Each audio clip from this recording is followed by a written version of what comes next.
जय श्री कृष्णा, जय कामेश्वर। एक बार फिर से मोक्षदा एकादशी की संपूर्ण जानकारी लेकर के हम आपके बीच में उपस्थित हुए हैं। इस वीडियो को अंत तक देख करके आप समझ लीजिएगा कि आपको मोक्षदा एकादशी व्रत कैसे करना है और मोक्षदा एकादशी व्रत का पारण आपको किस विधि से करना चाहिए। सबसे पहले तो 1 दिसंबर को मोक्षदा एकादशी का व्रत किया जाएगा और सभी लोग सवेरे जल्दी उठ करके पीले रंग के वस्त्र धारण कर लीजिएगा और दूध, दही, घी, शक्कर, शहद अपने पास रख लीजिएगा और ठाकुर जी का पंचामृत से आपको स्नान करवाना है। तत्पश्चात ठाकुर जी का श्रृंगार आप लोग कर लीजिएगा। 108 तुलसी के पत्तों पर राधा नाम लिखते हुए आप ठाकुर जी पर अर्पित करते जाइए। ओम नमो भगवते वासुदेवाय नमः या फिर कृष्णाय वासुदेवाय नमः, हरे परमात्मा प्रणतः क्लेशनाशाय गोविंदाय नमः। ये मंत्र आप सबको आता ही होगा, नहीं आता होगा कमेंट कर देना, हम बता देंगे आपको। तो इस मंत्र को बोलते हुए आपको एक एक पत्ता ठाकुर जी पर अर्पित करते हुए जाना है। उसके बाद ठाकुर जी की आपको 5 जलते हुए दियों से, यानी जो दीपक होते हैं, 5 बत्तियां जो होती हैं जलती हुई, उनसे आपको आरती करनी है। तुलसी भगवती की 11 या 21 परिक्रमा, हो सके तो 108 परिक्रमा जरूर लगाइएगा।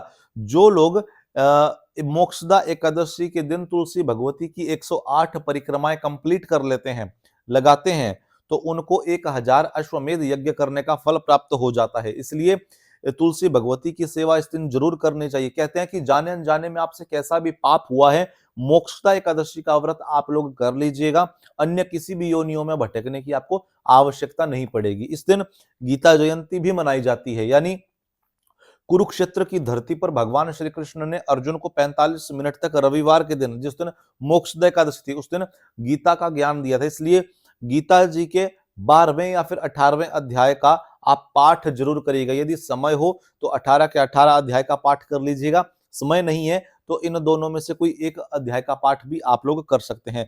संध्या काल में जितना हो सके ओम नमो भगवते वासुदेवाय नमः मंत्र का जाप कर लेना और जागरण जितनी देर भी आप कर सकते हैं कर लीजिएगा।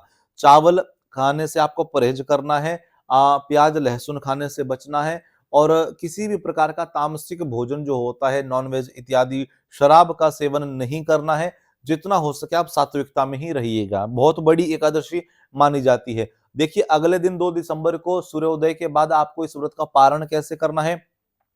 पारण 3 प्रकार से किया जाता है। सबसे पहले जगन्नाथ भगवान का महाप्रसाद यदि आपने अपने घर में रखा हुआ है तो वहां से एक दाना ठाकुर जी के समक्ष बैठ करके आपको ग्रहण कर लेना है, आप इस व्रत का पारण कर सकते हो।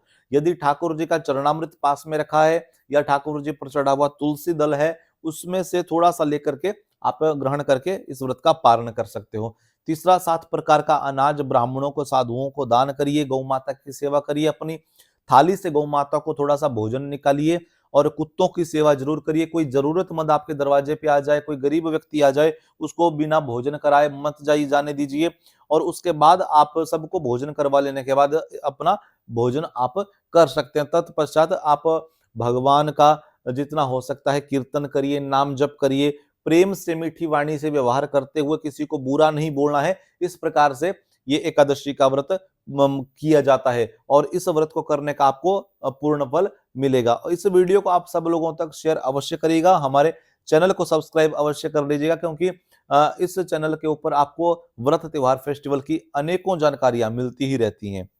राधे राधे।